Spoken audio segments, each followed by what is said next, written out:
Boost, boost. Boost, boost, boost. Boost Casino. Boost Casino. Boost, boost, boost. Boost, boost, boost. Boost Casino. Boost Casino.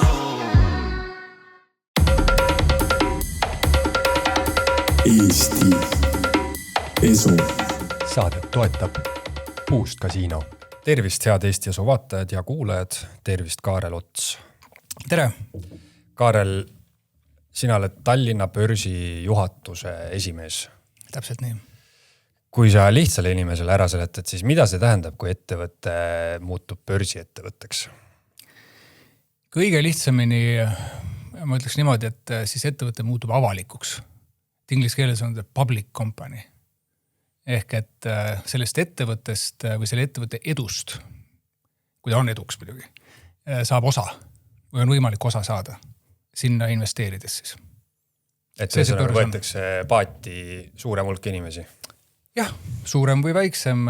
Börs on, just täna hommikul käisin ühte loengut andmas ja seal ma räägin börsist ja börsiettevõtte juhtimisest ja muust sellisest, siis ma ikka räägin, kuidas see börsindus üldse alguse sai, et sinna on üle 400 aasta tagasi. Loodi tegelikult ühe ettevõtte jaoks, mis on tänaseni muuseas maailma kõige suurem oma turuväärtuselt umbes 8 triljonit turuväärtusega Dutch East India Company, transpordifirma, nii öelda. Laevandus, hollandlased tahtsid teha Amsterdamist maailma kaubanduskeskuse.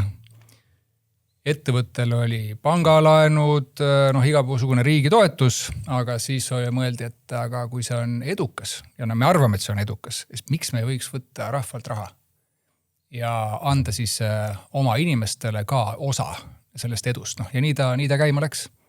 Ja selle arvelt siis just kui ikkagi ka ise kasvada, on ju?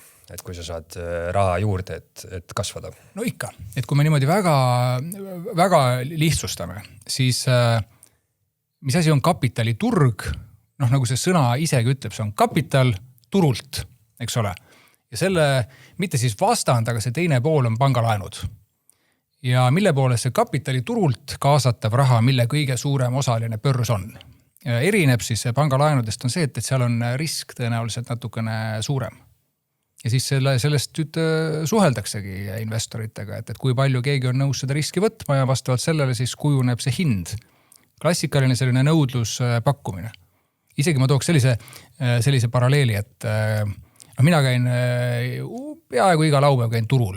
Siis minu tööl selle Nasdaq Tallinna börsi juhina on väga palju sarnast sellena, kui ma töötaksin mingisuguse turu direktorina.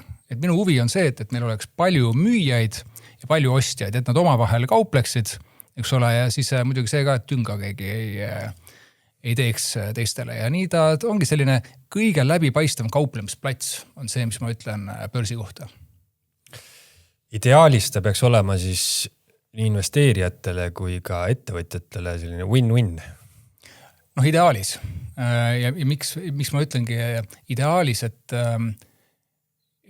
risk ja oodatav tootlus et käivad enam vähem käsi käes. See tähendab seda, et kui sa võtad mega palju riski, et see toob sulle kohe väga suure tootluse, aga pigem ta töötab teistpidi, et kui sa mingit riski pole nõus võtma, siis mingisugust tootlust sa ka ei saa. Ja niimoodi ta käib, et kõik ettevõtmised ju, ma ei tea, mida sina või minagi teeme, need ei pea isegi olema ettevõtted, aga ettevõtmised, kõik õnnestu samamoodi. Ja börsid samamoodi, et kui midagi läheb väga hästi, sa oled sinna julgenud investeerida õigel ajal, korraliku summa, siis jah, tõepoolest, et sa saad sellest osa. Kretskil vist oli see väljend, et kõik need löögid, mida sa ei tee, ebaõnnestuvad. Ja nii ta on, et kui jällegi mõelda nagu pikemalt aega tagasi, et mismoodi maailma selline majandus üldse töötab, et kes seda edasi viivad.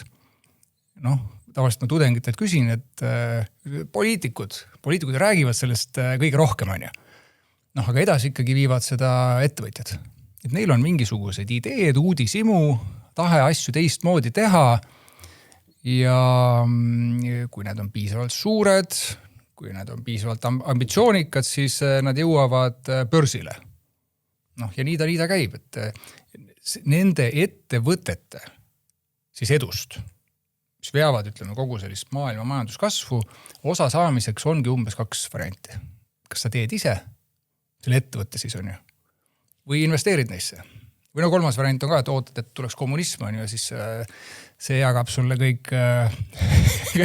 kõik laiali, aga no umbes nii ta käib. Kas sina usud globaalsesse, universaalsesse palgasüsteemi näiteks, et lihtsalt selle eest, et sa eksisteerid, saad raha? Sest idealistlikult siis inimese baasvajadused on kaetud, ta saab tegeleda sellega, mis pakub ta hingele midagi, äkki me transformeerume ühiskonnana üldse mingisugusesse sellisesse seisu, kus me enam ei pea sõdu, enam ei jagele omavahel, vaid tegeleme kaunite kunstide, ettevõtluse ja inseneeriaga. Sa oled mingid ilusad und näinud või? Iga päev. Ei no ma aiman, miks sa seda küsid, võib-olla ma eksin ka, aga sellest räägitakse viimasel võib-olla 3-4 aastat üha rohkem on ju. Ja seoses AI-ga. Et mis siis juhtub, kui see tehisintellekt, mina ei suuda Eestis kuidagi öeldakse teistmoodi selle kohta, et mitte AI, aga TA või tehisaru või. Mul keelepaindu ütlema, et ma ütlen ikkagi AI. Et mis siis juhtub, kui see masin siis võtab ära töökohad. Ja see ei ole mingisugune selline vandenõuteooria või mingisugune õudne kahtlustus on. Sellest räägivad need AI ettevõtete asutajad ise lahtise tekstiga tegelikult. Ja ma olen viimasel ajal, paar aastat või nii, päris palju kuulanud lihtsalt enda harimise mõttes, et mida nad räägivad. Need ettevõtete asutajad ja siis investorid. Suured investorid, kes siis on julgenud riski võtta ja pannud sinna raha. Muuseas, nad ei ole börsil, need ettevõtted veel, et nad on kasvanud tohutult suureks, olles ikkagi eraomandis. Et sinna on selline investeerimishuvi tohutu. Ja mis ma olen sealt targemaks saanud või ikkagi targemaks saanud, on see, et kui ma nüüd väga niimoodi lihtsustan, et need arvamused jagunevad 2. Ühte ettevõttesse investeerijad ütlevad, et ma toon nagu näited, et sul on Andreesen Horovits, riskikapitali fond, mega edukas on ju. Ja nemad ütlevad, et AI, ja nemad on investeerinud siis OpenAI'sse, kes ChatGPT'd arendab. Mark Andreesen ütleb, et põhimõtteliselt AI on, sealt tulebki selline küllus, see viib hinnad alla, mis omakorda siis tekitab sellise efekti, et inimestel tundub nagu oleks töötasu tõusnud lihtsalt sellepärast, et asjade hinnad on kukkunud. Lihtsalt, et tänu efektiivsusele. Siis on Anthropic. Anthropic on see, kuhu Eesti mees Jaan Tallinn on pannud raha ja kes nüüd kaasas, ma täpselt ei mäleta, kui mitukümmend miljardit, aga nende siis see väärtus paberil. See ei ole turuväärtus, kuna ta ei ole turul kaubeldavad, on umbes $350 miljardit. Väga-väga suur. Ja nende asutaja on siis Dario Amodei. Ma arvan, et me sinuga rääkisime natukene sellest Ardo seal podcastis. Et tema on, ma arvan, et üks kõige sellisem ütleme nendest AI ettevõtete asutajatest, mida mina vähemalt olen kuulnud, tema räägib nendest ohtudest ja ütleme, kogu sellest poolest kõige rohkem. Võib-olla ennem oli isegi Elon Musk, aga siis mingi hetk ta ise ütles avalikult, et ma vaatan, see on ikkagi oluline, et kogu see turvalisus ja nii, aga ma ei saa nagu maha jääda sellest rallist ja pani gaasi ise põhja. Maski jutu ja muutus, ma mäletan seda ka, et päris mitu aastat tagasi ta ju rääkis sellest, et kuule tõmbame pidurit. No just.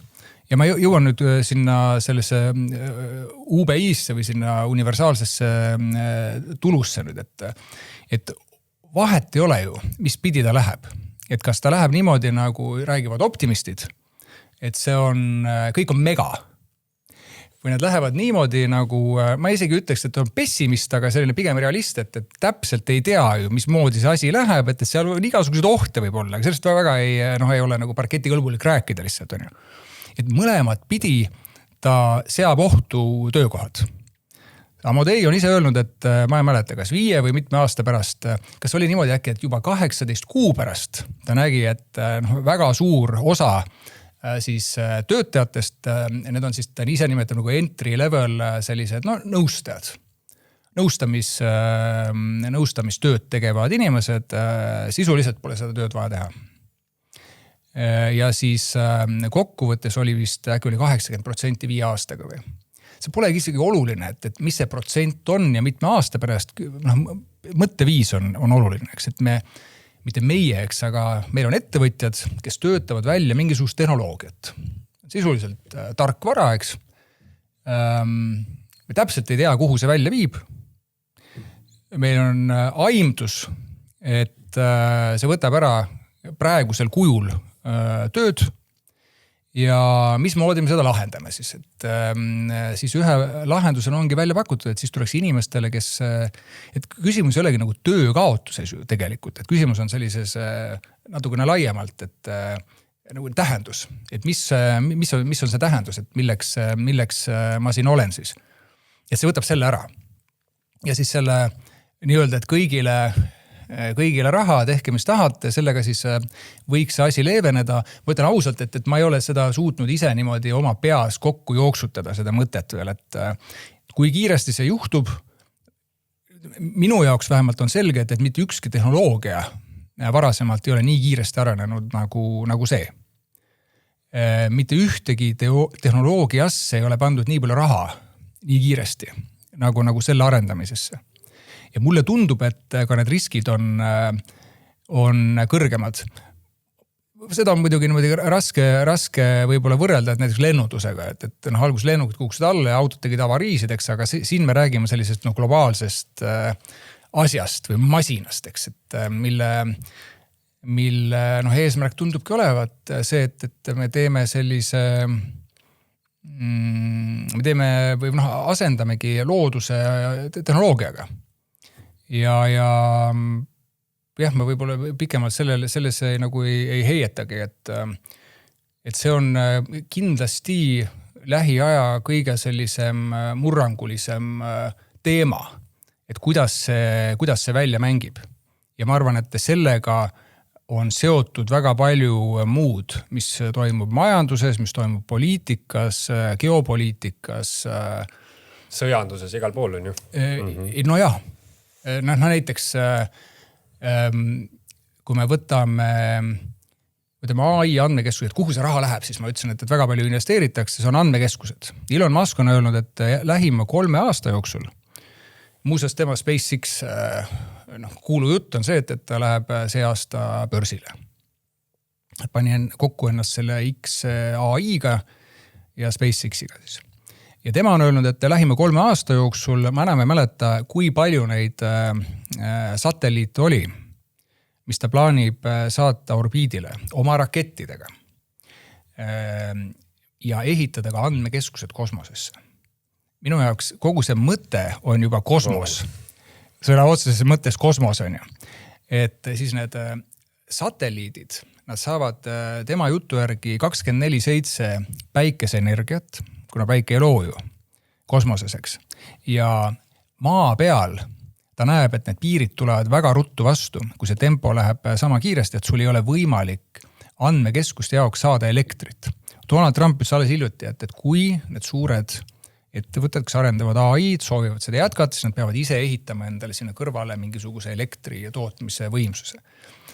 Jällegi, prognoosid, need numbrid ei olegi olulised, aga lihtsalt üks, mis mul jäi silma, et lähitulevikus siis need andmekeskused võiksid vajada nii palju elektrit nagu umbes pool Ameerika elanikest täna.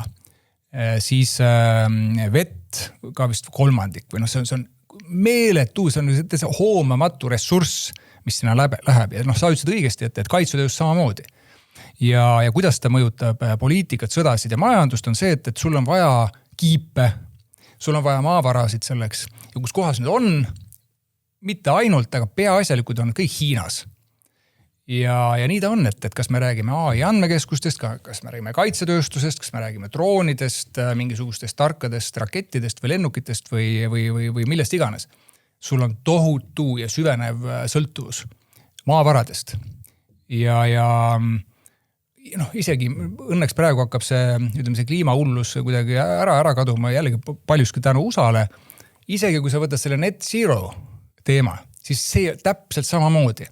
Et kui sul on vaja midagi sellist toota täna, mis on selline high-tech, siis sa sõltud sisuliselt Hiinast ja maavaradest. Seda me siin arutasime Hardoga ka minu arust juba päris tükk aega tagasi, et ma küsisin ta käest, et kas siis Hiina võtab juhtpositsiooni üle, aga sama palju, kui ma näen neid ilusaid unenägusid, näen ma ka õudukaid on ju, seoses selle universaalse, selle basic income'iga on ju. Et jah, Musk ütles mingi oma kuskil lähiaja intervjuus ütles, et töötamine muutub vabatahtlikuks on ju. Seoses AI arenguga ja see tekitabki sellise, nagu millel sa juba viitasid, et see on siuke sügavam filosoofiline küsimus inimeseks olemisest on ju, et mis ma siis teen, kui ma tööd ei tee, et kes ma siis üldse olen on ju. Ja siis võib ette kujutada, kuidas see asi võib ka nagu väga-väga kraavi minna on ju, et lõpeb sinna välja, kus jõuame nagu Matrixisse, kus meil on masinate maailm, inimesed on mingi täiesti kuskil teisejärguline või kolmanda või neljanda või mis järguline nii-öelda nähtus on ju. Jaa, raamatuid on kirjutatud sellest palju, eks. Jah, nii ongi. Lihtsalt, kui mõelda natukene ajast tagasi, et millal meil internet tuli niimoodi laia tarbesse, tuli umbes 2000. Läks 10 aastat mööda, oli sotsiaalmeedia. Läks veel umbes 10 aastat mööda, on AI. Ja ma olen aru saanud, et AI on praegu sellepärast, et enne poolt netist piisavalt infot. Vahepeal kirjutati muidugi softi ohooga, eks ole, aga mis ta algselt oli ikkagi see, et oli see large language model, kogu see infot, kõik, mis netis oli. Mugavam Google nagu põhimõtteliselt. Põhimõtteliselt, aga mis ma nüüd olen jällegi nagu aru saanud, ma ise muidugi ka, ma ei ütle, et ma seda ei kasuta ja ma ei taha üldse nagu kõlada kuidagi tagurlik mingisugune vanamees, kes räägib, et tehnoloogia on halb ja nii edasi, aga ma lihtsalt mõtlen, et kui me mõtleme 25 aastaga on tegelikult toimunud sellised väga murrangulised asjad. 2000, kui internet tuli, oli ka suur selline spekulatsioon ja mull, väga paljud ettevõtted läks pankrotti, paljud investorid kaotasid oma raha, aga ta oli maailma muutev selgelt, eks, et täna on pigem ta selline nagu põhiõigus, et internet. Sotsiaalmeedia järgmisena ja nüüd AI.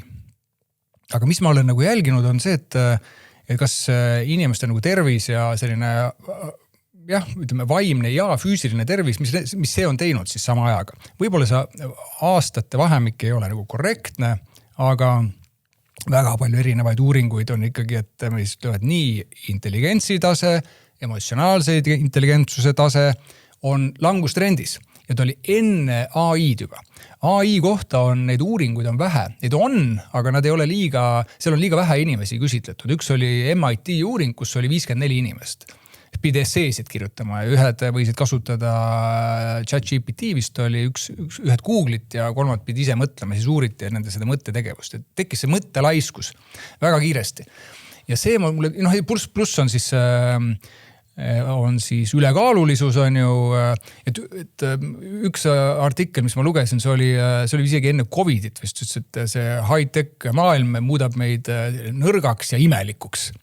Et see on selline nagu kaasuv või kaasnev nähtus, mis kuna ta niimoodi aeglaselt käib, AI on läinud kiiremini, aga pigem tundubki, et on selline normaalne, et inimesed eriti ei liigu, on ju,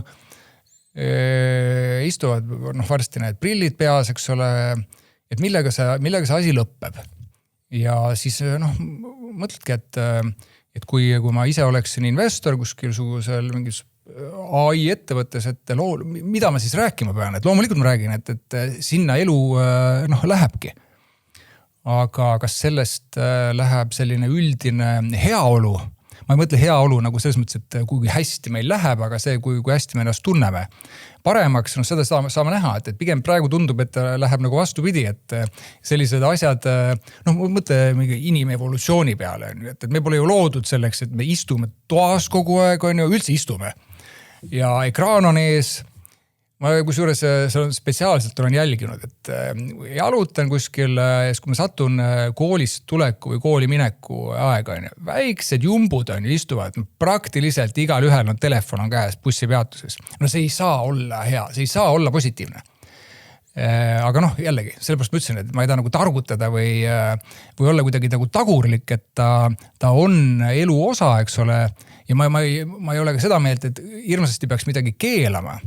Aga pigem mõeldes sinu küsimuse peale, et mis sa arvad sellisest universaalsest tulust või universaalsest palgast, et see on üks selline asi, mida ma eeldaks, et on ammu juba poliitikute omavahelise sellise vaidlemise teema.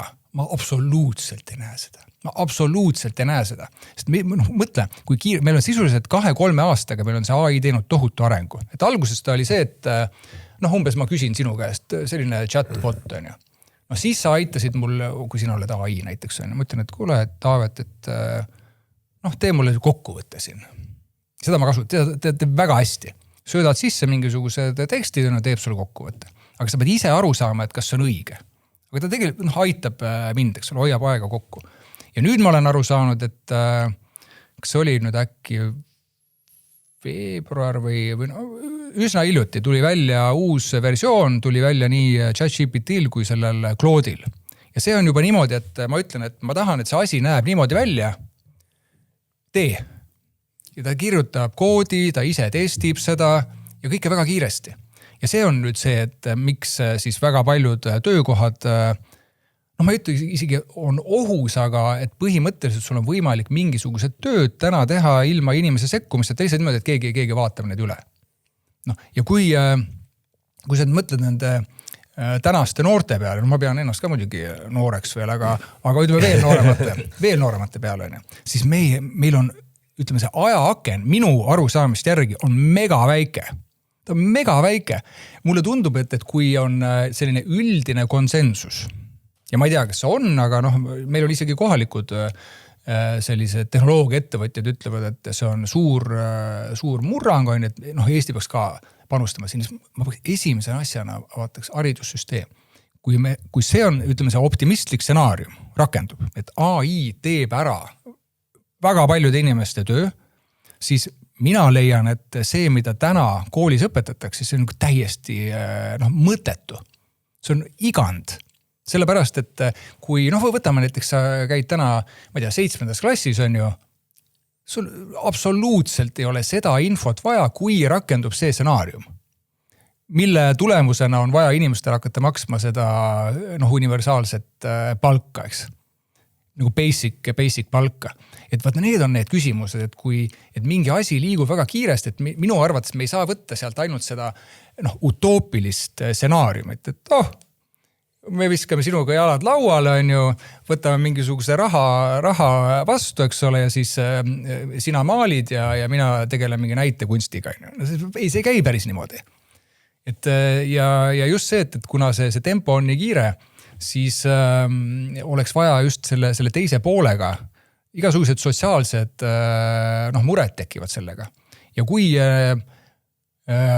ta ei ole 50% töötajatest, kui ta ei ole 80%. Mina arvan, et kui see on 10-15% töötajatest, kus väga kiiresti öeldakse, et thanks, aga pole vaja enam. Võib-olla Eestis mitte, aga Prantsusmaal pannakse vestid selga ja tullakse tänavale sellega. Et see on küsimus ongi, et kui kiiresti see kõik käib. Ja selle tõttu ma soovitan, meil on muidugi jube palju igasuguseid eksperte igal pool, kes kogu aeg arvab midagi. Eriti on Donald Trump on paljudel hambus ja ma saan aru, et kui inimene ei meeldi, vaata, siis sa ankurdad selle järgi, et kõik, mis sa teeb, on vale. On ju. Aga minu meelest on 2 dokumenti, mida kõik võiksid lugeda. Üks on 20 lehekülge umbes, teine on 30 lehekülge. ja eriti need, kes ütlevad, me ei tea, mis tema peas on või me ei tea, mis Valge Maja administratsioon mõtleb. 2 dokumenti, väga lihtne. Kas see nüüd täpselt on see, mida nad mõtlevad, eks ole, aga seal on kirjas mustvalgel. Ühe pealkiri on Winning the Race. America's AI Action Plan. See on juulikuust eelmine aasta. Ja juba see pealkiri, Winning the Race on ju, on minu meelest väga oluline. Et seda nähakse võidujooksuna. Ja mis sa arvad, kellega võidu jookseb Ameerika siis? Hiinaga. Hiinaga, täpselt. Et siin ei ole, Euroopat seal ei mainitagi. Ma kuulasin, seal Valge Maja juures on David Saxon, tal on selline äge tiitel on Crypto and AI Tsar. Tema ütles, et tegi nalja, küsiti, et aga Euroopa, et Euroopa võistleb selle üle, kas saaks midagi veel reguleerida. Et see race on Hiinaga. Ja nüüd see, mis me rääkisime nendest maavaradest ja haruldastest muldmetallidest ja kõigest, mida on üldse vaja selle võidujooksuga kaasa jooksmiseks, see on Hiinas. Et sa võid aru saada, et miks Hiina. Ja see teine dokument on, ma ei mäleta nüüd, kas oli november või detsember, vahet pole ka eelmisest aastast. Ameerika siis national security, riikliku julgeoleku strateegia. Ja seal on samuti umbes 30 lehekülge lihtsas tekstis väga kergesti loetav, et mis on prioriteedid, miks ei pea praegune administratsioon oluliseks või vajalikuks või isegi võimalikuks seda, et oleks see maailma politseiniku roll. Et teised riigid peavad ka ise hakkama saama, a la Euroopa. Euroopa kohta on seal selline eraldi peatükk, et nad soovivad, et Euroopa pööraks tagasi oma praeguselt sellised hukatuslikult kursilt, eks ole, et oleks Euroopa jälle liitlane. Ja väga pikk osa on jälle Hiina. Majanduspool ja eraldi on välja toodud, et peaks vältima kindlasti mingit sõjalist olukorda ja nii edasi. Et seda 2 dokumente loed, eks ole, siis on selge, et sul on maailma kõige suurem majandus, kes näeb, et üks kõige olulisem valdkond on see AI. See on võidujooks. See tähendab seda, et prioriteetne on see valdkond. See tähendab seda, et tehakse nendele ettevõtetele, kes selles valdkonnas tegutsevad, sisuliselt kõik võimalikuks. See keskkond luuakse maksimaalselt hea, et oleks võimalik võistelda. Ja see on, kas see on positiivne või mitte, see on igaühe enda arvamus on ju, aga see tähendab ka seda, et see gaas on põhjas kogu aeg. Mis tähendab ka seda on ju, et need riskid, eks ole, võivad olla sellised, vaatame, tegeleme nendega hiljem. Küll aga on selles AI dokumentatsioonis selgelt kirjas, et on vaja, et ootus on see, et sellest on kasu. Nii-öelda average ameeriklasele, aga siis on erinevad programmid seal nimetatud, et mis neil on täna juba välja töötamisel või välja töötatud, et kuidas siis neid nii-öelda päris ellu tagasi toomine peale selle, kui see AI on nende elu paremaks teinud käibeks. Et need on sellised olulised seisukohad vähemalt. Ja ma arvan, et väga palju seda, mis praegu toimub, need põhjuseid võiks sealt otsida. Et ma ei ole mingisugune poliitika või geopoliitika ekspert, aga kui ma loen, et sisuliselt on see vastane on Hiina, et nii majanduslikult peetakse oluliseks seda, et see omavaheline kaubandus oleks võrdsem, mitte ainult see, et Hiina ekspordib USAsse ja USA kaupa ei ost, näiteks lihtsustatult. Siis see AI teema, maavarade teema, siis see on täna maailmas kõige olulisem selline võitlus. Ja see ei ole vaba turumajandus, eks. Et siin on selged riiklikud huvid. Kas ta on selline riigikapitalism, ma ei oska öelda. Aga see, kui, ma toon sellise näite, et kui mäletad millal see oli 2021 või 2022, kui energia hind läks mega üles, siis enamus Euroopa riike kõik toetasid oma ettevõtteid. Eesti oli, ma mäletaks, viimane või tagantpoolt seal kuskil ja ma ei räägi absoluutnumbritest, vaid SKT-sse suhtena. ja siis ma mäletan, toonane peaminister ütles, et me oleme vaba turumajanduse poolt. Vaata, minu meelest on nüüd viimastel aastatel tekkinud sellised olukorrad, kus see vaba turumajandus selgelt, sa jääd kaotajaks, kui sa mängid sellise vaba turumajanduse reeglite järgi. On selgelt mingid valdkonnad, kus see töötab, aga kui on sellised strateegilised riiklikud huvid, kus üks pool on selline, kes ei mängi turumajanduse reeglite järgi ja sina ütled, et uus maailmakord ja kõik see on ju. Et siis sina sisuliselt jääd kaotajaks. Et see on minu meelest see, mille järgi võiks vähemalt püüda defineerida väga paljusid asju, mis praegu maailmas juhtub, just selle suure vastasseisu tõttu. Ja ma ei ütle, et ma olen suur kas Donald Trumpi fänn või mul ei ole mingisugust sellist isiklikku sümpaatiat ega antipaatiat, aga mulle tundub, et ta saab aru asjadest või tema administratsioonis on inimesed, kes saavad aru, mis päriselt toimub. Ja need asjad, mida ta teeb, meile võivad need meeldida või mitte meeldida, vähemalt need eesmärgid on väga selged. Neil on vaja, ja see, kui ta ütleb, et igas valdkonnas Ameerika huvid esimesena. Ja minu meelest see on täiesti normaalne. Ja praegu räägivad ju kõik meie poliitikud ka, kõik Euroopa poliitikud, iseenesest mõistetavale võtavad seda, et muidugi 5% on vaja panna. Isegi ei mõtleks selle peale, kui ei oleks Donald Trump jälle käitunud võib-olla ebameeldivalt nende suhtes, eks ole, aga siis me jõuamegi sinna, aga miks me eeldame, et USA kõik kinni maksab, eks ole. See mõttelaiskuse teema tuletab mulle alati meelde ühte fantastilist filmi nimega Idiocracy, mingi aastast 2006 või midagi sellist, kus inimesed ei saanud enam aru, miks vilipõllul ei kasva ja nad kastsid seda energiajoogiga ja mõtlesid, et mis toimub, ja siis üks nii-öelda tavalise keskmise intelligentsiga kutt jõudis sinna tulevikku ja pani vett taimedele ja siis tema kuulutati nii-öelda selle maailma Einsteiniks. See oli ajast ees, oli see film. Väga äge film on see.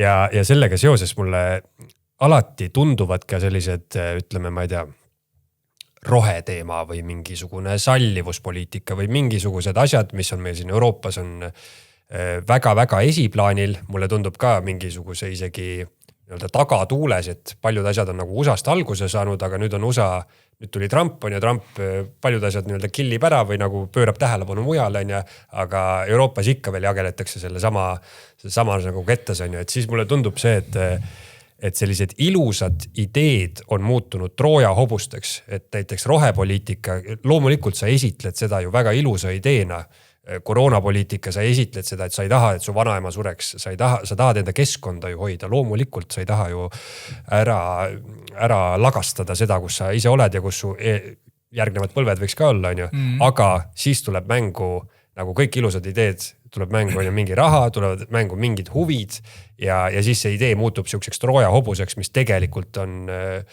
ma ei tea, kas aeglustav või nagu tõsiselt vastu töötav üldse ühiskonna toimimisele või siis selles jooksus osalemisele. Ongi. Ja kui sa tõid selle Euroopas ja sisse, räägime Euroopast natukene, et minu meelest Euroopa on, ja me ise oleme ju ka Euroopas, eks, et meie huvi peaks olema see, et Euroopal läheks hästi. Ma arvan, kõige suurem selline viga, strateegiline viga oli see, et Euroopa tundis ennast väga mugavalt, oli selline heaolu ühiskond ja midagi ei osanud nagu rohkem teha ja siis mõeldi, et me peaksime õpetama terve teise maailma või kogu ülejäänud maailma õigesti elama. Ja siis seati endale eesmärgiks üle 10 aasta tagasi saada esimeseks kliimaneutraalseks maailma jaoks. Mis toona, kui me seda esimest korda nägime, mõtlesin, et siit hakkab kõvasti nalja saama. See nali on muidugi jutumärkides on ju, et siin me oleme täna kulutanud juba tohutult raha sinna. Ameeriklased jooksid selle sama teemaga kaasa mingi aeg, kuni Trumpini. Trump vaatas nagu numbritele peale, ütles, et see ei tule ju kokku niimoodi. Euroopa nüüd on just kui sellest aru saamas. Miks ma ütlen, et võib-olla ma arvan, tegelikult kõik saavad aru sellest, selle podcasti vaatajad, aga kui sa võtad endale sellise eesmärgi, see kliimaneutraalne maailmajagu tähendab seda, et sina vähendad oma siis seda CO2 heidet, ütled, et CO2 on kõikides maailma hädades süüdi, kliima soojenemises, kliima muutumises, no kõikides asjades on. Ja siis ma maksustan, kuidas ma seda vähendan, ma maksustan oma ettevõtteid. Teen selle neile hästi ebamugavaks Euroopa ettevõtted, mis nad tegid, siis viisid oma tootmise Hiina. Jälle Hiina, eks ole, viisid oma need. Põhimõtteliselt Hiina saab ka kogu sellise high-tech know-how endale tänu Euroopa ettevõtetele.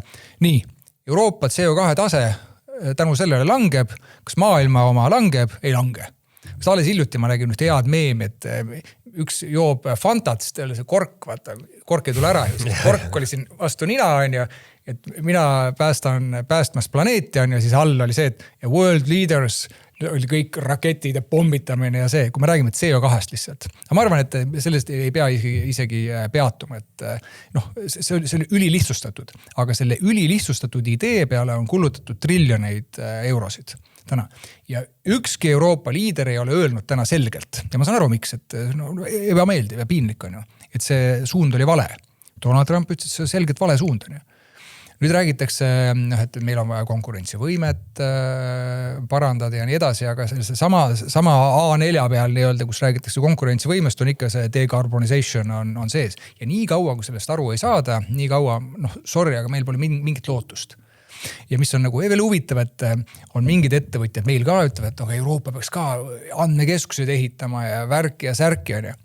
Mismoodi seda ette kujutatakse siis, et Euroopa endiselt taeb oma ESG joru, seda DEI joru, eks, kus ei ole nii-öelda saavutustega midagi seotud, mis omakorda teeb iga projekti tegemise mingisugune, ma ei tea, mitu protsenti kallimaks, eks ole, mismoodi on võimalik üldse midagi ehitada. Mingit tööstuslikku andmekeskust Euroopasse täna sellisel kujul, eks, et mis energiaga seda siis või jah, et kas on taastuv energia on siis see, mis neid andmekeskusi töös hoiab, et see, ütleme, selline lihtne strateegiadokument, nagu on ameeriklastel, mina arvan, et peaks olema Euroopal ka, et mis see plaan siis on. Ja veel, kui räägime nagu poliitikast natukene, mulle tundub, et on, siin muidugi meie poliitikud näitavad eeskuju ja põhimõtteliselt iga asja peale, mida Ameerikas tehakse, on vaja midagi arvata. Siiamaani on olnud kõige suurem liitlane ja ma arvan, siiamaani on tegelikult Euroopa kõige suurem liitlane on Ameerika Ühendriigideks. Aga kus teinekord on see piinlik lugeda need lugusid, kuidas on vaja sellele Trumpile puid alla panna. Ükskõik, mis ta teeb. Ja viimane oli, kõigepealt oli see, et meil on vaja uut, seda paljud, see on põhimõtteliselt nagu sul on mingi skript, siis kõik räägivad sama skripti, et vaba maailm vajab uut liidrit. Siis on see, et meil on uus maailmakord, et vanad reeglid enam ei kehti. Siis oli see Gröönimaa lugu, on ju. Siis oli et suur vastandumine, et Euroopa ja USA, et kuidas seda lahti umbes siduda, on ju. Aga siis vaatad nagu seda ja eeldusel, et niimoodi on, nagu me ennem rääkisime, et USA ja Hiina on see põhi selline võitlus, eks ole, ja siis on kõik muu. Vale vastane on valitud Euroopal. Et ma saan aru, et Euroopa siis naaber või meie naaber õigemini ja ka kogu Euroopa naaber on Venemaa, eks ole, sealt on aru saadav, miks see konflikt on, aga minu meelest Venemaa ei ole USA nii-öelda vastaste hulgas kindlasti mingi top 1, võib-olla on 2. Aga see, et meil on kuidagi tekitatud ja jällegi, et sorry, et ma nagu üldistan, aga see on see mulje, mis mulle jääb, kui ma loen uudiseid või vaatan telekat, et see on selline õudne vastandumine on USA-ga ja see on umbes see, et tulen teist õpetama, endal on, ma ei oska oma voodit korda teha, eks, et meil ei ole nagu seda plaani, meil on konkurentsivõime on languses, rahvastik on languses, meil on see massimigratsioon, meil on igasuguseid probleeme, nii kultuurilisi kui majanduslik, eks ole, ja siis meil on, jääb nagu aega üle, et nagu vinguda selle kallal, et mida teised teevad. Ja teised on väga selgelt defineeritud, et me teeme seda sellepärast, et meie seame oma huvid esikohale. Võt mulle õudselt meeldiks, kui meil oleks ka sellised juhid, kes ütlevad, et meie huvid on esikohal ja kui me võtame Eesti ja Euroopa, ma arvan, et see esimene suur huvi peaks olema see, kuidas tuua energia hind alla. et see on see põhiline asi, mis meie, nii Eesti kui Euroopa ettevõtete konkurentsivõimet täna halvab selgelt. See on enda tekitatud haav, eks ole, tuleks võtta see antiseptik, puhastada haav ära, panna plaastri peale ja minna edasi, eks ole. No selle asemel jauratakse mingisuguste imelike teemadega edasi. Et seda on nagu kurb vaadata. Et lihtsalt selle kliimajuttu kokkuvõttes, ma arvan, et uskuda, ütleme, selline mõtlev inimene suudab uskuda mitut asja korraga. Suudab uskuda seda, et inimene on väga võimeline hävitama ära väga suure osa loodusest, inimene on võimeline reostama loodust ja uskuda ka seda, et kliima muutub. Aga öelda, et kõikides nendes tegevustes on süüdi CO2 on ju, ja siis meil on ainus üks viis, me peame maksustama seda CO2, on ju nagu lasteaia. Väga mustvalge mõtlemine. No, mustvalge, seal ei ole isegi mingisugust nagu põhjendust taga, et mis moodi see siis välja mängib, kui lahendus on see, et inglased viivad oma tehased Aasiasse ja siis taavad endale vastu rinda, ütleb, et meie CO2 on nüüd langenud või maha saadud. Et viimati ma vaatasin ja siis pommid kukuvad kuskil Lähis-Idas, eks ole, ja siis me ütleme, et aga meil on hästi, et me oleme enda panuse andnud sellesse kliima soojenemise peatamisse. No seda on raske tõsiselt võtta. Jah, see tundub mulle kuidagi, tõesti, mina ei ole ju ka absoluutselt, ma vaatan, mulle ikka jääb silma, igasugused uudised ja asjad, aga ma ise nüüd ei pühenda enda aega, et igapäevaselt analüüsida, teha sellest mingeid järeldusi, aga paratamatult jääb silma, et kui teised asjad või kui teised kohad siin, nagu sa tõid välja, et sihivad mingit sihtmärki, siis Euroopa sihib endale jalga ja siis tulistab sinna nagu. Ja ma ei teagi, kas see on selline, see on ka teema, et miks see nii on, et ma saan aru, et asju on raske tunnistada, eriti poliitikutel, eriti kui see, ma ei tea, valijad ja asjad on ju, see mõjutab kõike, et sa ütledki, et sa oled loll ja sa tegid valesti ja nüüd, ma ei tea, teeme väikse restardi ja alustame uuesti, on ju. Et seda on nagu nii raske võibolla mingil võimutasandil juba tunnistada ja siis see kandub niimoodi edasi ka järgmistesse, et keegi ei taha nagu justkui tõde otseselt välja öelda, on ju. Ja teine versioon on siis see, et ikkagi on kuskil Euroopa näitena võttes on ikkagi mingisugused kõrgemad jõud, kelle plaan ongi see lasta põhjas Euroopa ja ma ei tea, siin ma olen mõelnud, et kas Euroopa on välja suremise äärel, ei tahaks seda uskuda, on ju. Aga kas sa arvad, et on mingid nii-öelda kuskil ikkagi mingi nagu päriselt mingi jõud mängus, kes nagu tõmbab neid niite Euroopas ja nagu, et paneb neid kaikaid kodarasse? Aus vastus on, et ei tea ju. Tegelikult, et muidugi sa võid igasuguseid asju uskuda, et kuidas saab nii lolle otsuseid teha, et kes seda mõjutab, aga aus vastus on, et ei tea. Reaalsus on ju see, et Euroopas on väga palju riike.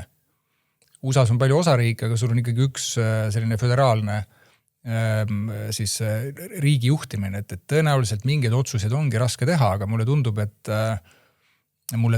et see, mis moodi Euroopa tahab neid otsuseid teha, et see ei ole väga demokraatlik. Et meil on seal komisjonis on mingid inimesed, keda keegi pole valinud tegelikult ju sinna ette otsa.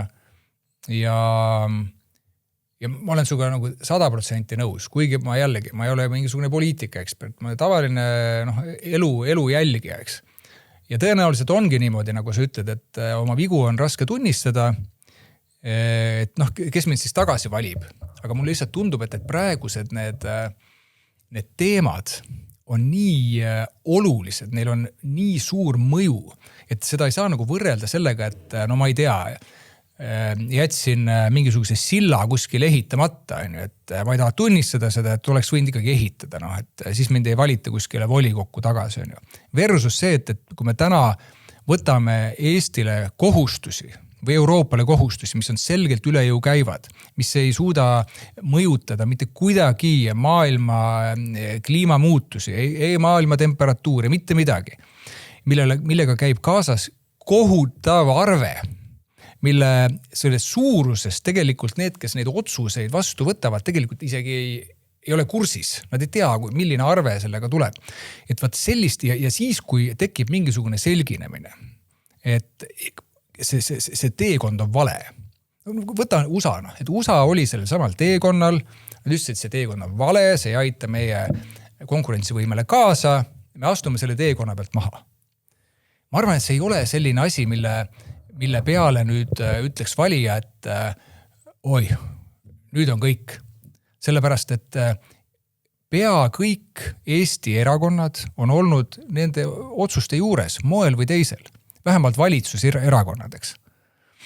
Et siis tegib see, et keda siis üldse valid, eks, kui selline otsus teha. Ja teine on see AI teema, on ju. Ja sa pead ju täna võtma ikkagi, sul peab otsigu oma munad üles, on ju, sõna otseses mõttes, et teha siis sellised keerulised otsused. Et mida me siis usume, mis siis juhtuma hakkab, et kas see, et meie haridusminister rääkis ju mitte ammu, siis kui see woke teema veel oli täiesti laia tarbe teema, et sugusid on, ma mäleta, 26 või 46, on ju. Kujutad, et täiesti tavaline teema oli. Kus see tuli, miks see tuli, ka selline nagu mõttelaiskus teema, et peaks mingil teemal arutlema, on ju. See on mingi üle võetud kuskilt mingisugune narratiiv ja siis hakkame seda taguma, mis nagu tegelikult ei puutu absoluutselt meisse või see ei ole, või ma ei tea, milleks seda tehakse. Täiesti võõras ja kunstlik teema. Et selle asemel peaks täna väga-väga tõsiselt paleigis analüüsima seda, et aga mis saab siis meie noortest, eks, et kes on täna juba ekraanis sisuliselt on ju, et kas see ongi see, mida me tahame, kas see, kui meil tuleb tehisintellekt on ju, kes sisuliselt, ja me räägime sellist entry level, ehk et nii-öelda see sisenemisbarjäär, kui inimene siseneb tööturule. Ehk et need töökohad just on see esimene nii-öelda löögialune. Kuhu nad siis sisenevad? Mis asja nad siis tegema hakkavad? Et kogu see, et milleks need ette valmistatakse, see on ju vildakas. Et võib-olla ma saan millestki valesti aru, aga selline mulje mul vähemalt on. Et üldse algselt oli ka juttu, et AI võtab ära kogu see sinikrae tööd, eks ole. Nüüd on see, et tegelikult selleks ehitatakse roboteid, mis on arusaadav, et Hiinas juba on tehased, kus inimesi üldse polegi. Aga just see, et missugused töökohad, millal me ei tea seda ju ette, aga ütleme, see, mis moodi see tehnika täna töötab või tehnoloogia, et see annab nagu tegelikult alust küll uskuda seda. Et ta moel või teisel võib sinna välja jõuda. Ja mis siis saab, et poliitik ütleb, et kurat, üle minu laiba, et ma ei luba seda AI-d siia. See ei ole ka nagu mõistlik. Et mulle tundub, et need samamoodi nagu Euroopal võiks öelda, et vali oma need vastased, eks ole. Paremini võiks ka siin ka öelda, et mis on need teemad. Et mis on, mida me saame siin teistmoodi teha. Et kui meid kägistab, eks ole, see kõrge elektrihind on, et mis me siis teeme? Peakski minema, mitte müts näpus sinna Euroopa Komisjoni, aga rind kummis põhimõtteliselt, et see ei sobi, see on ajale jalgu jäänud on ju ja ma arvan, et mitte ma ei arva, aga ma olen päris veendunud, et me ei ole üksi selles olukorras, eks. Ja see, et kes neid otsuseid tuleviku osas teeb, siiamaani on olnud niimoodi, et on valitud siis poliitikud selleks. Ma ei ole kindel, et kas sellise tempoga AI arengus on vaja meil nii palju poliitikuid. Ma arvan, et enamus otsuseid, vabandust, kui need ei ole mitte enamus, aga võib-olla pooled otsused, siis mida täna inimesed teevad, siis kas nad on Riigikogus või kuskil ametnikena, pole absoluutselt vaja. Sa söödad selle AI-le sisse ja AI teeb sulle täiesti sellise neutraalse mingisugustest emotsioonidest või mingistest poliitilistest tõmblustest mõjutamata otsus, eks ole. Ja AI laseks ilmselt need dokumendid, millega sa soovitasid tutvuda, oleks ju 2 minuti mäng nagu välja lasta. Kui isegi see lugemine 20 lehekülge, see ei ole isegi peenes tekstis. Ei ole mingi küsimuseks, et sellel on väga selged eelised, eks ole, aga just seda ma ei ole enda jaoks veel nagu lahti nagu mõtestanud, on ju, et ma saan aru, et ta programmeerib, aga just sellised, et mis töökohad veel, et mis asjad veel, et selline, kus, vaata, öeldakse, et kui, et küsimus ei ole töökohas, vaid nendes tööülesannetes. Et kui su tööülesanded on väga sellised korduvad, mida on võimalik automatiseerida, ma arvan, see ongi okei. Ma arvan, kellelegi ei meeldi teha mingit ühte asja kogu aeg järjest. On ju. Üks näide, mida ma kuulsin, oli see, et sekretäri töö. Ma vaatasin seda seriaali Mad Men, see reklaami... See on väga hea sari, ma olen ka vaadanud. Ja seal vaata, sekretär istus ju sekretär oli tavaliselt naine ja siis see juht oli mees. Mõne erandiga, on ju. pärast, aga siis mees istus kabinetis ja sekretär istus ta selle ukse taga ja klõbistas selle kirjutusmasinaga. Ja siis tema dikteeris mingisuguseid asju ja siis tema kirjutas üles. Et ega sekretäri töö ei ole täna kadunud, aga ta ei tee seda tööd. Mis on nagu kurioosne on see, et see sama töös on läinud selle sama executive'i või selle, nüüd ta kirjutab ise neid e-maile, on ju. Aga siis sekretär või büroo juht, eks ole, tal on teised ülesanded. Aga mismoodi see AI muudab ja missuguseid neid tööülesandeid, no eks me siis näeme, aga selge tundub olevat see, et just sellised korduvad, ma ei tea, kas ta täna vist ei mõtle veel ise. Küll aga ta suudab erinevad infokillud kokku panna erinevates kohtades, jõuda mingisugustele järeldustele, sünteesida seda, et saame näha. Aga ma ei mäleta, kus ma seda kuulsin, aga mul on jäänud meelde jube hästi, et see kommentaar oli seoses COVIDiga. Just see sama, et miks on raske vigu tunnistada, eriti poliitikul ja siis see mõte oli selline, et kuidas võiks ideaalses maailmas asi toimuda. Et sa tuled inimest ette, ütled, et mida ma tean, mida ma ei tea, mida ma teen selleks, et teada saada, mida ma soovitan kõigil teha seni, kuni ma saan targemaks. Ja siis ütled, et siis kui ma saan targemaks, ma tulen tagasi ja ütlen. Mõtle, kui lihtne see on. Aga seda ei tehta üldse. See on, kusjuures see sama mõte paneb mind mõtlema sellele, et mingi aeg tagasi, mõned aastad tagasi võib-olla oli populaarne reklaamimaailmas selline lause, et autentsus müüb, on ju. Et inimene ei taha enam tohutult suure eelarvega tehtud ilusat reklaami sellest, kuidas kuulsus joob seda jooki, vaid palju lihtsamini ta ise filmib, teeb selfie video sellest, kuidas ta mingi saunas joob seda jooki ja see töötab palju paremini. On ju. Et see sama mõte ei ole mitte kuidagi jõudnud nii-öelda poliitikasse ja võimutasandile. On ju. Aga loomulikult võiks või siis tundub, et võib-olla mingi hetk jõuab võib-olla ka siis, kui Prantsusmaal tullakse nagu tänavale, et äkki siis nagu hakkab see tööle. No ma ei tea, ma olen võib-olla naiivne, aga mõtle, kui sul on sellised tõesti suured teemad. Meil on, jätame jälle selle COVIDi eemale, ma arvan, et sellega tehti, Euroopa tervikuna tegi väga palju liiga endale, nüüd kaevuti veel rohkem võlgadesse kui varem on, aga las ta olla. Aga võtta kogu see energeetika teema ja võtta see AI, näiteks 2 suurt plokki, mis mõjutavad kogu riigi, mitte ma räägi ettevõtetest, kogu riigi konkurentsivõimeteks. Kui sa tunnistad, et seda ma tean täna, vahet ei ole, kes seda teeb, et see on meie praegune teadmine. Seda me ei tea. Ja nüüd me töötame selle kallal, et viia ennast kurssi mingite asjadega. Ma arvan, et jälle, võib-olla ma olen naiivne, mina usuksin sellist asja, olene muidugi, kes seda räägib. Kui sa oled enne jube palju valetanud palju lihtsamate asjade osas, siis ma sellist ümberpöörduma enam ei usu. Aga ma mõtlen nagu printsiibis, et kui sul on ülikeeruline teema, et mina mõtlen niimoodi, et poliitikud on tegelikult täiesti tavalised inimesed. Et eeldada, et nad teavad midagi paremini, on ju mõttetu. Et kus nad peaksid paremini teadma?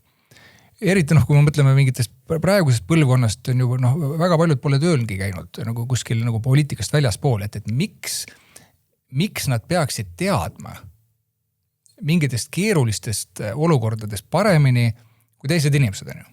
Ja teine asi on veel see, et kui nad räägivad, et nad teavad, siis tihtipeale nende jutust on väga-väga läbi näha, kust nad oma info on saanud, on ju. Et see on see sama, sa võid ise lüüa selle CNN-i lehe lahti, on ju, võtta esiuudise ja õhtul vaatad uudiseid, mis arvamus on ju.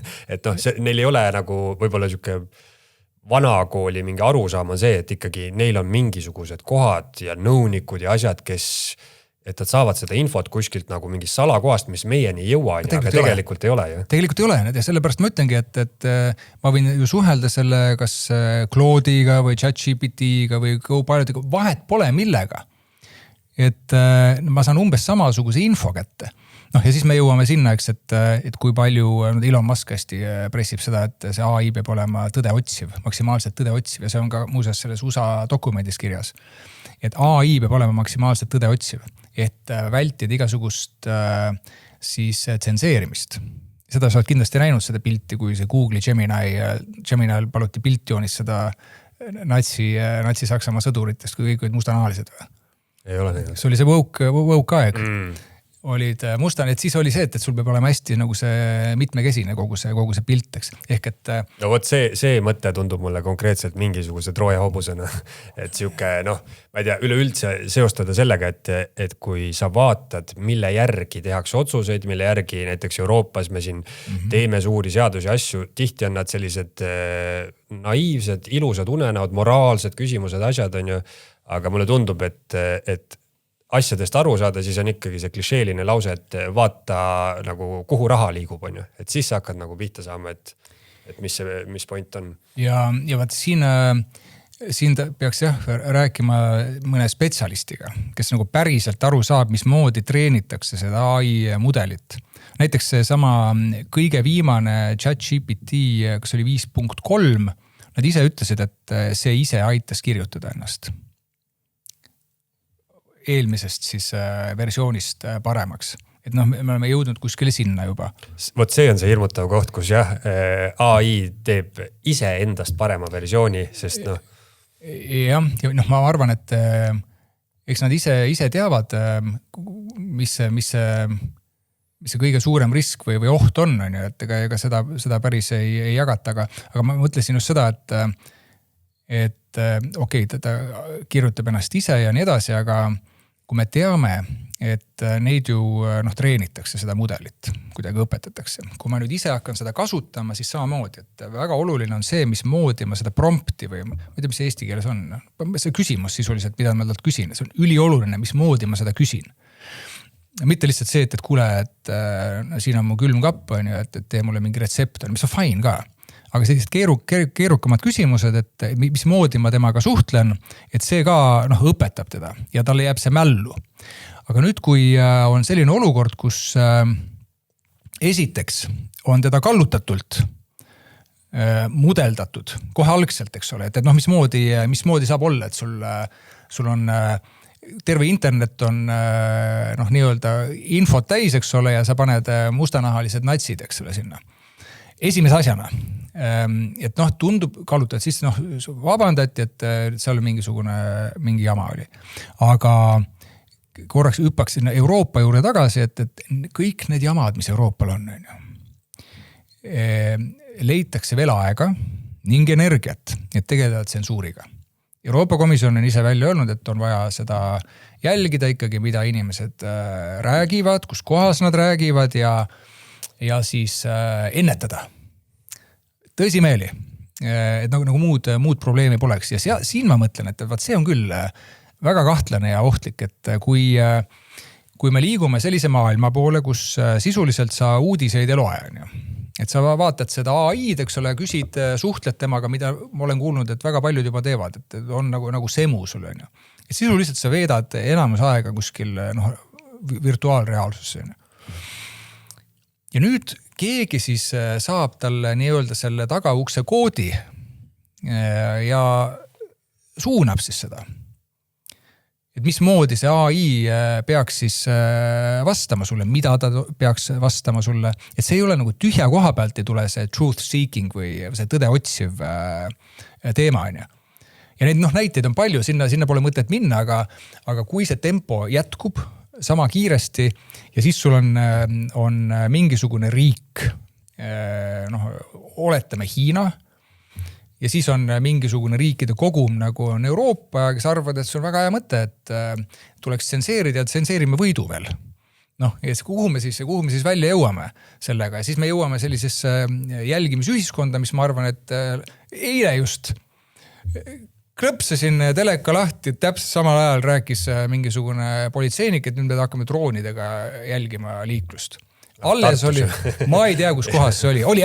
Oli jah. Et praegu on vist seal kuskil maja katusel, et võiks hakata droonidega. Alles oli alles oli igavene vaidlus selle üle, et kas kõiki autosid on vaja pildistada, et kui mitu korda iga päev need kaamerad pildistavad igat autot ja nüüd me ütleme, et võtaks ka droonid kasutusele.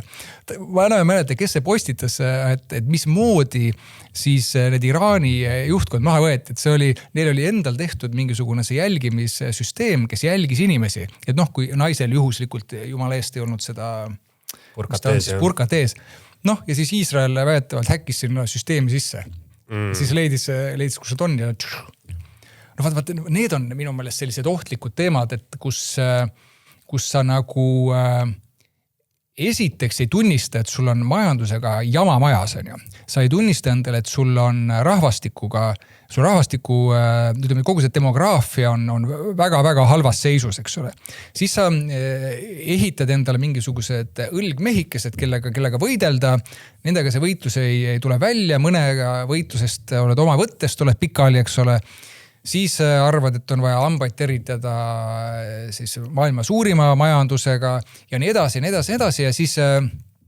Ja siis selle kõige juures ütled, et kõige õigem oleks ikkagi, kui me jälgime, mida kõik inimesed teevad ja räägivad ka, et mille poolest me erineme siis no kas või sellest Hiina sotsiaalse krediidi skoorist, eks ole, et kuhu me sellega välja jõuame. No see tuli meil Hardo juures vesteldes ka välja, et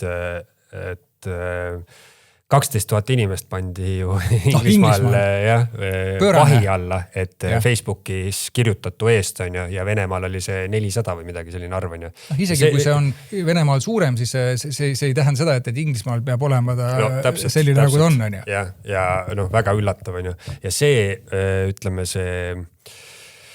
see Trooja hobuse efekt, mida mina olen hullult tajunud, et turvalisus on üks suurem Trooja hobune, kui rääkida sellest, et me peame kõike pildistama, jälgima nii edasi ja kõik see müüakse maha ilusa ideena jälle, et turvalisuse eesmärgil on, aga see nagu pool, mis on see hobuse sees, et nagu sellest ei räägita, et mis siis üldse nagu siuksest meie õiguslikust privaatsusest alles jääb, on ju.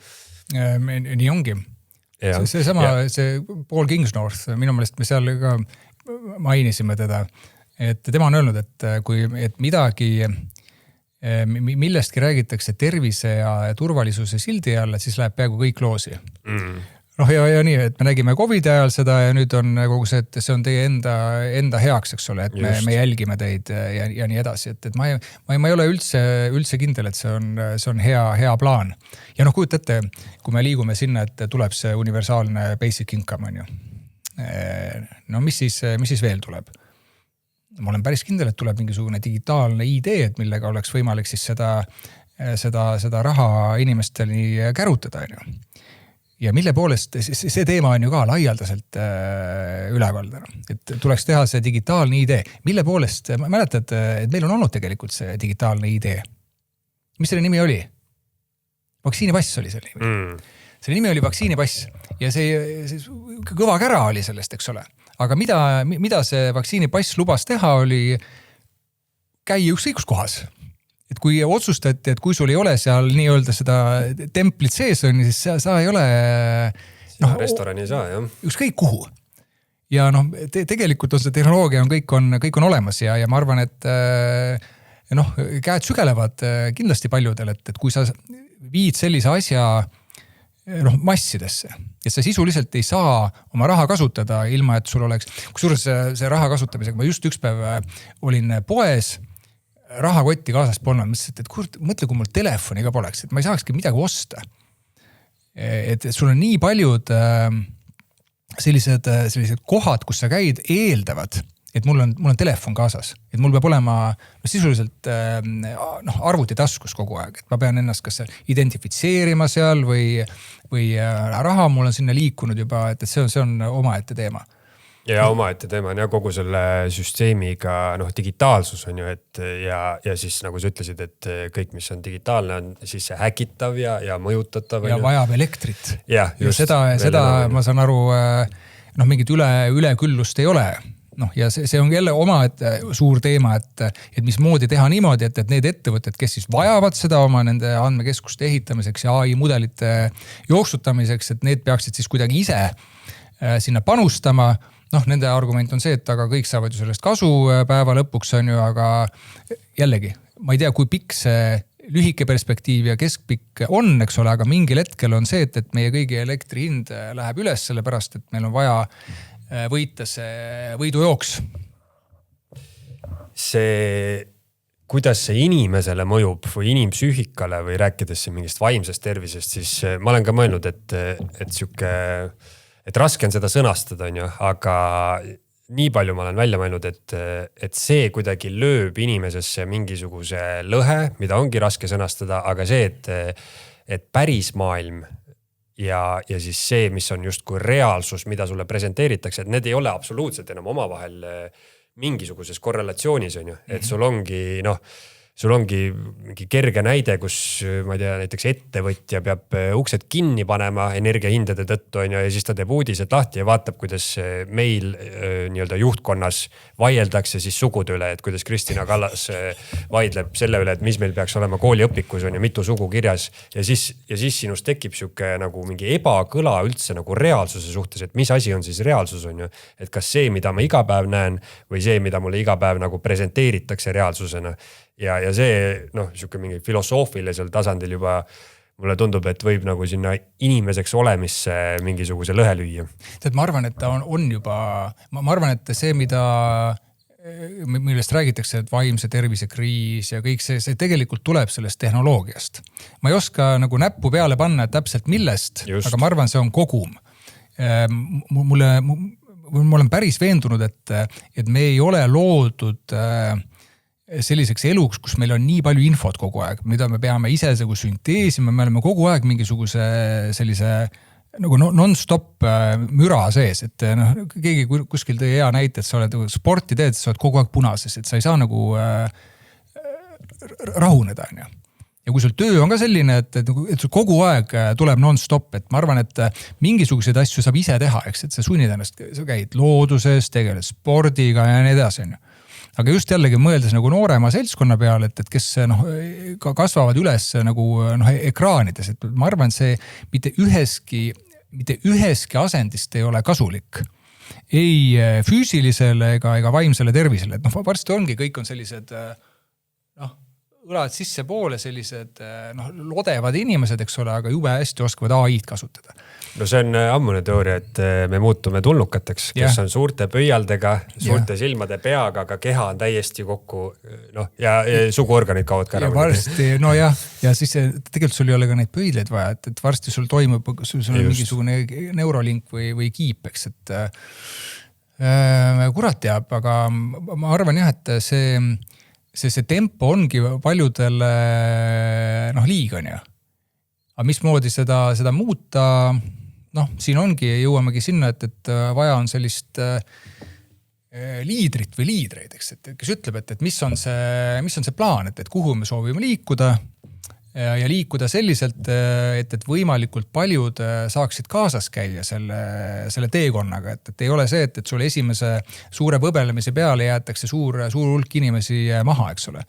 Et vaadades praegust sellist rahvastiku tempot, või mitte rahvastiku tempot, aga demograafiat ja seda, millise tempoga rahvastiku kahaneb, ma arvan, meil varsti polegi mingit probleemi, et milleks siin, ja siis jõuame sinna, et okei, meil on AI, teeb jube efektiivseks kõik, aga kes siis ostab neid teenuseid ja kaupu, mida siis väga efektiivselt on võimalik toota ja me ei räägi siin mingisugusest 100 aastast, me räägime mõnekümnest aastast, et kui sul on sellised sussi sahistavad pensionärid on enamus elab seal ja siis masinad kuskil töötavad ja huugavad ja võtavad palju voolu, eks ole, ja siis me oleme nüüd uue mingisuguse revolutsiooni teinud, nagu see sama Kingsnorth ütles, et oleme looduse asendanud tehnoloogiaga.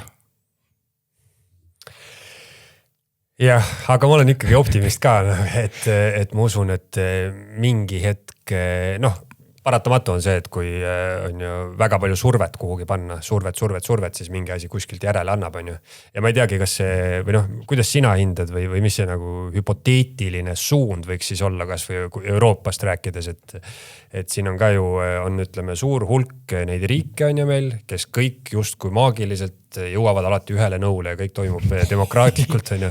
Aga noh, uudistes siin hakkavad mingisugused muud värvi täpid hakkavad ka ilmuma ikkagi sinna Euroopasse, et ma ei tea, kas mingi hetk on see paratamatu, et muid värvi täppe nagu tuleb järjest juurde ja siis äkki midagi või noh, äkki siis nagu pööratakse kurss ikkagi kuidagi ümber ja tunnistatakse midagi või mis sinu hinnang on? No aga mulle näib, et need on ja seda ma pidasingi silmas, kui ma ütlesin, et me ei ole üksi, kui me läheksime täna ja ütleme, et meil ei sobi see, mismoodi hinnastatakse näiteks seda CO2, meil ei sobi see kvoodisüsteem, see ei aita meie ettevõtetel mitte kuidagi olla konkurentsis on. Ja see peaks olema selline üldteade, et ka Euroopa tervikuna jääb selle tõttu maha. See on fakt, eks. Et oleks, mida kiiremini sellest nagu aru saadakse, seda parem. Ma arvan, see oleks punkt 1. Ja kõik muu, mis sinna juurde käib, et ma ei, jällegi, et tulles selle saate alguse juurde tagasi, et ma ei taha olla kuidagi nagu, või kõlada nagu mingi tagurlik tehnoloogia vastane, et vastupidi, ma arvan, et praktiliselt kõik suured arengud on ju tegelikult meie elu edasi viinud. Lihtsalt mulle näib viimasel ajal on see kasu versus risk kuidagi väga, ta on nagu parlangsist väljas ja keegi nagu väga ei mõtle selle peale. Et kui sa mõtled suuri selliseid murrangulisi tehnoloogia avastusi, ma ei tea, alates raudteest ja autodest ja lennukitest ja me täna ei kujuta elu ilma selleta etteks, et kindlasti on sellel hetkel olnud mingi suuri jamasid, et veel autod plahvatasid ja ma ei tea, mis kõik, eks ole. Kogu aeg see asi läheb paremaks ja areneb ja siis sa nagu harjud ära sellega. Ja sa võtadki seda sellise nagu loomuliku elu osana ja vaatad inimõigusena. Siis on internet ja sotsiaalmeedia, nüüd AI ka, et ma arvan, et need kõik ei saa nagu omavahel nagu üks ühele võrrelda, et iga üks on nagu omamoodi loom, eks, et millel ongi mingid võimalused ja mingid ohud ja mida varem neid endale samamoodi siis vähemalt teadvustad. Et see on see, kus me täna oleme, jällegi, kui ise ei viitsi nagu mõelda ja lugeda, küsi siis see sama AI käes, et kuhu me sinu arvates teel oleme, ja siis otsustad nagu selle pealt, et jällegi, et kui me vaatame, et jah, vaimne tervis on nagu alla käinud ja kogu see intelligentsi tase ja nii edasi on ju, me ei saa öelda, et see on kõik sellepärast, et sul on internet on ju. Mattias Desmet on üks psühholoog, ma olen teda mitmel pool tsiteerinud on ju, et mina avastasin ta COVID aegu, et siis ta hakkas kõvasti sõna võtma. Ta on Belgia ülikoolist ja tema ütles, et miks saab inimestega käituda nagu karjadega, miks saab nendega manipuleerida. Et kus selline see massi käitumine või see karja tekkimine või kuidas see tekib, et on kolm komponenti. Et üks on see, et inimestel on selline sotsiaalne üksildus või üksilduse tunne. Et kui ma ütlen kõik need 3 ära ja siis ma mõtlen, mis ma sellega tänapäeva nagu vaadates silmas pean. Et üks on sotsiaalne üksindus, siis on tähendusetus. Ehk et see, mida nad teevad päevast päeva, sellel puudub igasugune point, et ma tunnen ennast üksi, minu tegevus, töö on tähendusetu.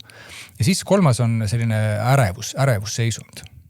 Omavahel seotud ja mida rohkem selliseid inimesi on, siis neil on vaja seda, et näidata neil, mis on süüdi selles või kes. Ja COVID ajal oli see mis on ju, et see viirus on selles süüdi ja need, kes ei tee seda, mida valitsus nõuab on ju, need on ka süüdi. Ja siis tekkis väga kiiresti selline karja käitumine. Et neid, kes ei olnud selles karjas on ju, peeti vihavaenlasteks on ju, kaevati üksteise peal ja nii edasi. Kui me mõtleme nüüd sellise tehnoloogilise maailma peale, see ju kõik süvendab seda. Seda üksilduse tunnet, kõik on masinates, sellist tavalist inimeste vahelist suhtlust jääb kogu aeg ju vähemaks tegelikult. Et see, et meil on ju, vaata kui palju parem on niimoodi suhelda, näost näkku, eks. Me võiksime teha seda ju tegelikult mingisuguses Zoomis või mingis teises keskkonnas ka või telefoni teel. Aga kõik see ju nii palju kaob sealt ära ikkagi, kuigi kõik ühendus on kiire ja kõik on nagu pilt on ilus, aga see ikkagi kaob ära. Ja meid vaadatakse ikkagi tehnoloogia abil, mis on väga tore, eks, et muidu nad ei saaks seda vestlust jälgida, aga meil on palju parem suhelda näost näkku. Aga seda jääb kogu aeg vähemaks. Kas on näiteks ettevõtetes hoiame kulusid sellega kokku või mis iganes, eks ole. Ja siis see töö tähendusetus, see on selline so-so, ma ütleksin, et kui AI võtab ära sellise tähendusetu töö, ma arvan, see ei ole suur loss, eks ole, et võib-olla seda ongi võimalik siis otsida midagi, millel on suurem tähendus, on ju.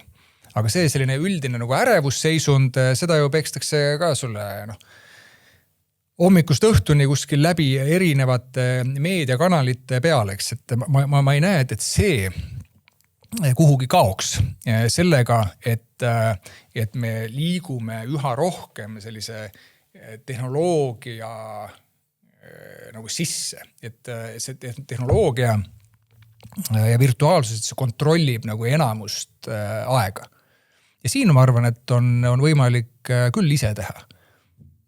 Oledki väga lihtne, värske õhk, sport, suhtled teistega, eks ole, ja näitad eeskuju, eks ole, lastele ka sellega, et on tegelikult elu mujal ka, kuigi vahel antakse sulle mõista, et ei ole, et sa pead olema kui ärkad juba, sa pead olema vaatama, mis ekraanis on toimunud ja magama lähed viimane asi ka. Et see pole see ja ma usun, et jällegi olemata kuidagigi mingisugune ekspert selles vallas, aga mul on tunne, et on võimalik küll tagasi pöörata paljusid selliseid vaimseid probleeme selliste elementaarsete asjadega, et teha nagu päris inimeste asju. Mis iganes need on, et kas need on, ma ei tea, kaevad maad või istutad midagi või need ei ole minu mingid originaalsed ideed, eks, et väga paljud on niimoodi arvanud, et kuidas saab sellisest tehnoloogilisest survest või mis sellisest mürast pigem ja lahti on, sa teed seda, mida sa oled teinud, eks ole, 100 000 aastaid, milleks inimene on mõeldud, on ju, inimene ei ole mõeldud istuma ühe koha peal ja vahtima mingisugust sinist ekraani, on ju. Uudiseid lugema, on ju. Õhtul viimase asjana, hommikul esimesena. Jah, ja jällegi, et see on väga hea ja ma arvan, et see kasu ja see riski kaalumine on väga keeruline mingites kohtades, et võtta sotsiaalmeedia, et seal on väga palju kasulikku, väga palju pahna. Ja nüüd sa pead olema ise, meil on hea rääkida, et me oleme täiskasvanud inimesed, eks ole, kellel on mingisugune enesekontroll, eks ole, aga kui sa ei ole ja sa oled sündinud sellisesse maailma, kus kõik ongi ekraanides, siis on see minu meelest palju keerulisem. Ja see on selline strateegiline küsimus minu meelest nagu riigi juhtimisel ka, et mismoodi me saame teha niimoodi, et meil ei oleks sellist välismaailmast eraldatud inimkonda ainult, on ju.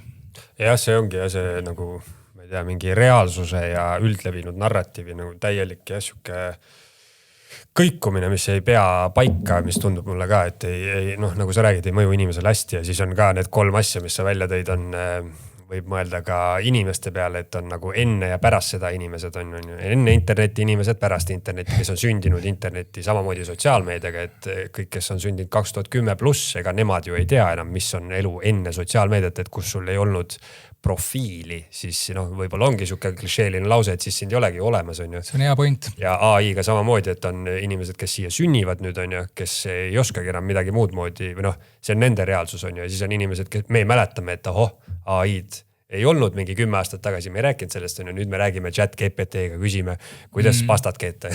See on hea point jah, et meil on see õnneks, et mäletada kõik, et kuidas oli ennem ja siis sa oskadki hinnata, et neid kasusid, vaadata, et äkki need probleemid on ka osaliselt sealt ja nii edasi, aga jah, siis sul on õigus jah, et kui tuleb põlvkond, kes arvab, et aga see ongi nii nagu peab, see on väga raske mõelda, et aga miks peaks üldse kuidagi teistmoodi, et mis mõttes, et ma ise kasvatan mingi toidu endale, et milleks, et mul on ju, ma vajutan siit mingit nuppu ja siis mulle tuleb mingi see isesõitev auto ja toob selle ukse taha ja siis ma saan minna oma ekraani tagasi ja olla nii-öelda nagu selles päris elus, et just jah, ja siis on hästi hea kuulata inimesi, kes on nagu läbivalt nendest mitmetest etappidest läbi tulnud ja mäletavad on ju aega, kuidas varem oli ja see on üleüldse seotud ka sellega lihtsate asjade tegemistega, päris asjade tegemistega, mis sa ütlesid on ju, et tegelikult ega inimene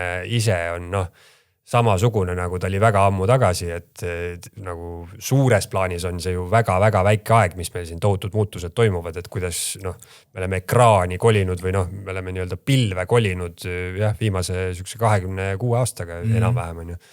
Et iseenesest väga väike periood. Kaarel, ma tulen lõpetuseks, ma küsin su käest ka selle küsimuse, miks ma üldse sind kutsusin siia või mis ma ütlesin sulle, et mis sa arvad või mis on sinu pakkumine, milline reaalne raha võiks välja näha või kapital, et kas ütleme dollar sureb millalgi välja või tuleb sinna krüpto asemele või mis sa sellest arvad? Seda sa küll ei öelnud mulle, et sa küsid. See on päris selline pikk küsimus tegelikult. Aus vastus on, et ei tea. Kui mõtleme jälle ajaloo peale, et siis need reservvaluutad, mida dollar täna on, need ei ole aegade lõpuni elanud. Ma arvan, et see pole tähtis meie vaatest. Mis reservvaluuta parasjagu on? Ma ei taha kuidagi nagu vingerdada selle vastusega, aga ma ikkagi viiksin selle dollari temaatika tagasi selle juurde, mida me rääkisime selles Ameerika blokis.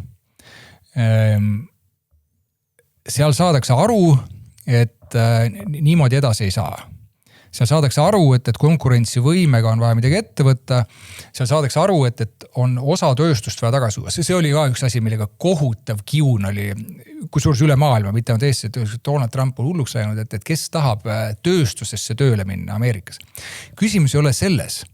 Ja küsimus ei ole selles ka Euroopas. Küsimus on selles, et kui sa annad ära kõik võimekuse midagigi toota, ja me räägime midagigi, ma ei pea silmas ketse või sokke, ma pean silmas strateegiliselt olulisi asju, kas need on mingid tehnoloogiad, kas see on toit, mis iganes see on.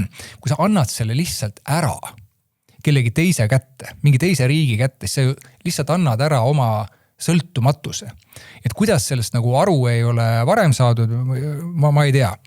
Ja ma arvan, selle dollariga on samamoodi, et võlatase on väga suur, väga kõrge, aga ta on olnud umbes sama kõrgega peale teist maailmasõda.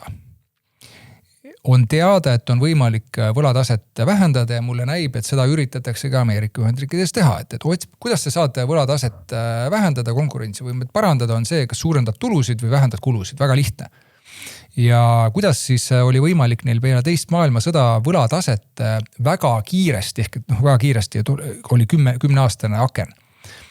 Oli umbes, ma mäleta, kas 110 või 120% SKT-st oli võlatase USAs ja 10 aastaga vähendati seda 40%. Sellega, et sul oli keskmine inflatsioon oli 4,% mis umbes nagu meil praegu. Ei võiks olla vähem, eks ole, aga ei olnud väga hull. Aga mis oli väga oluline, oli majanduskasv, sest Ameerika võitis sõja ja majandus hakkas buumima. Ja lisaks seda stimuleeriti siis valitsuse poolt. Plus keskpank hoidis intressid nõks allapool inflatsioon. Ehk et see inflatsioon aitas võla ära süüa. Mis on praegu probleem ka kogu Euroopas, kus on majanduskasv. Ja kellelegi nagu ei lähe see korda. 50 maailma kõige suurem ettevõtete seas on, ma ei tea, mingi mõni Euroopa ettevõte. Ja sellest me juba rääkisime, et oma konkurentsivõime. Kuidas suurendada oma konkurentsivõimet? Sa ei tee seda tsensuuriga, sa ei tee seda oma kliimanarratiividega ja nii edasi. See on majanduslik küsimus, millel on poliitiline siis vastutus, eks ole. Ja see, mis juhtub dollariga, on Ray Dalio on suure hedgefondi juht. Tema on hästi palju uurinud selliseid ühiskonnatsükleid läbi ajaloo. Kuidas Rooma oli tõus ja langus ja ütleb, et tema näeb mustreid seal.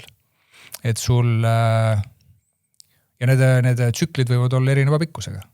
Keegi ei tea, kus me täna selles tsüklis oleme, aga ma mäletan, et oli seal tsükli tipus oli rahu ja jõukus ja siis järgmiseks oli see, et siis see jõukus hakkab jagunema väga ebaühtlaselt, mis tekitab pingeid ühiskonnas, mis viib selleni, et valitsused hakkavad laenu võtma, et neid pingeid siis lahendada sellega, et loobitakse neile tasuta asju, see on väga tänapäevane ja siis järgmiseks on kodusõda ja revolutsioon. Et see ei pea ilmtingimata niimoodi käima, et kui sa suudad oma selle konkurentsivõimega midagi positiivset ette võtta ja ma arvan, et see dollariga on sama lugu. Et täna, kui sa käid maailmas ringi, ma arvan, mitte keegi ei ole vastu, et võtta vastu dollareid, eks. Aga see, mismoodi ta selles suures geopoliitilises vastasseisus välja mängib, see oleneb sellest, kui hästi läheb Ameerika majandusel ja konkurentsivõimel. Nii lihtne see ongi. Et kas see dollar kaotab oma reservvaluuta staatuse või mitte, võiks küsida, et mis siis selline asemele tuleb. Et see, et me räägime mingisugusest digirahast, see on ka selline, teise podcasti teema juba, aga ma väga lihtsustatult ütleks, et mis probleemi me lahendame sellega, et täna rahandussüsteem toimib, eks ole, kanded meil käivad momentaalselt, ma kannan sulle raha ja see raha on seal peal, et mulle tundub, et see ei ole selline kriitiline asi, mida oleks vaja teha, küll aga me juba rääkisime sellest, et kui sul on see digi-ID, eks ole, siis sa saad sinna külge pookida igasuguseid asju, kaasa arvatud oma rahakotti ja siis sa oled juba selline programmeeritav oma selle rahakotiga. Et ma loodan, et me sinna ei lähe, aga olles sellisel lääne poolkeral, ma arvan, et me peaksime kõik tegema kõik endast olenema. Et meie regioonil, kas meie regioon on siis Eesti, Euroopa ja meie liitlasel üle ookeani läheks hästi. Sellepärast, et ükskõik mismoodi välja mängib see tehnoloogiline revolutsioon, eks ole, oluline on see, et meil oleks inimesi, kes viiksid meie seda elu edasi. Ja et kogu aeg ei pea olema mõnus elada, aga enam sajast ju võiks, eks, et võiks võtta sellise eesmärgi, ma leian, et meie konkurentsivõime nii indiviididena kui ettevõtetena kui riikidena oleks maksimaalselt heal tasemel ja võtaks sellise pika vaate. Mitte 3 aastat või 4 aastat, aga ongi selline 10, 20, 30, 40 aastat ja vaatame, et mis samme me peame tegema siis. Ja võibolla võitleme selliste maailma päästvate asjadega siis, kui meil on nagu see siht paika pandud. See on väga hea point sul ja, et see vaate küsimus on ka minu arust, see oli see äkki Jeffrey Sachs või kuskilt ma seda kuulsin, kes rääkis USAst ja Hiinast, ütles, et Hiina mängib malet ja USA pokkerit, aga võib-olla pealtnäha võib-olla see niimoodi tundub, on ju. Ja ma ei tea siis, mida Euroopa mängib mingit jatsid. aga jah, see jah tundub hea point, et ütleme, kui sa lähed sellise praegu loosungiga kuhugi välja, nagu tõsiselt sellise loosungiga, et oleme Eesti eest, on ju, lähed Euroopasse näiteks välja, siis kindlasti su peale vaadatakse väga viltu ja et mis asja on ju, aga siis tuleks nagu see mõistmis või vähemalt see tunnistamiskõver tuleks läbida, et aga see tähendabki Euroopa eest on ju, et kui kõik seda ütleks, siis nagu suures plaanis ongi, ma ei tea, 30 aastat vaatad ette, siis see on väga hea, et siis ütlegi niimoodi on ju. Täpselt. Aga praegu mingit päevauudiseid vaadates siis öeldakse, et sa oled vastik natsionalist ja sulle ei meeldi igasugused grupid ja asjad on ju. Või midagi sellist jah. Aga see raha küsimus tuli mul sellest, et kunagi kuskilt ma seda kuulsin, et inglise keeles on head väljendid making money on ju. Et mida see 2 sõna tähendab? Raha tegemist on ju. Aga ettevõtluses või üleüldse, kuidas, et siis nagu raha ainult liigub tegelikult, et seda ei tehta või mingid inimesed saavad seda ka tühjast õhust teha, aga üldplaanis nii nende reeglite järgi, mis meie mängime, et siis on pigem sa mitte ei tee seda, vaid sa liigutad, on ju, et annad, võtad, vahetad, möllad, on ju, et see on natuke teine asi kui raha tegemine. Jah, ja kui mõelda niimoodi ajaloo peale, siis suured sellised crashid ja kukkumised on tulnud peale seda, kui on reeglina on olnud sõjad, mille jaoks on võetud siis kõvasti laenu. On olnud ka, kellel on vaja mingisuguseid paleesid ehitada ja nii edasi, aga siis on olnud tavaliselt kullastandard on sellel ja siis see mull ei ole väga suureks läinud. On olnud juhuseid, eks ole, aga kullastandard on seda päästnud. Ma ei ütle, et me peame kullastandardile üle minema, aga me oleme kindlasti liikunud sinna poole, kus rahas, nagu sa ütled, et saab luua tühjast ja ma arvan, et see on paljude hädade põhjus. Et kui 71. oli, löödi nagu totaalselt kinni see kullastandardi teema, enne seda tegelikult 30-ndatel hakkas juba vaikselt visisema välja. See on tegelikult nagu rahandusajalugu, kui me vaatame üldse maailma majanduse ajalugu, see on väga lühike aeg, eks. Ja sealt ongi tekkinud selline olukord, kus sa saad, kui sul on oma valuuta, mida on võimalik trükkida või luua, siis sa saadki ennast igasugustest hädadest nagu välja trükkida.